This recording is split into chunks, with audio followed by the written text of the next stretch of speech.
ఈ ఏడాది senior most తమిళ దర్శకులు మణిరత్నం, శంకర్, ఏఆర్ మురుగదాస్ నుండి యంగ్ ఫిల్మ్ మేకర్లు లోకేష్ కనకరాజ్, కార్తిక్ సుబ్బరాజ్ బాక్స్ ఆఫీస్ దగ్గర ఫీల్ అయ్యారు. కానీ ఏమాత్రం అంచనాలు లేకుండా వచ్చిన సి సుందర్ మదగధ రాజా సినిమాతో సూపర్ హిట్ కొట్టాడు. దాంతో రజనీకాంత్తో సినిమా చేసే గోల్డెన్ ఆఫర్ పట్టేశాడు సుందర్ సి.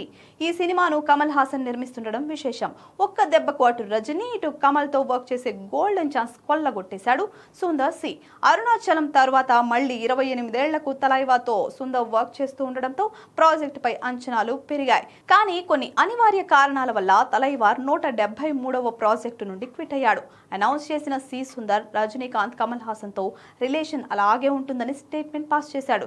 కానీ చెన్నై వర్గాల సమాచారం ప్రకారం సుందర్ సి చెప్పిన లైన్ రజనీకి బాగా నచ్చడంతో గ్రీన్ సిగ్నల్ ఇచ్చేశాడట. కానీ ఇటీవల ఫుల్ నెరేషన్ ఇచ్చినప్పుడు కథలో కొన్ని మార్పులు చేర్పులు చెప్పారట సూపర్ స్టార్.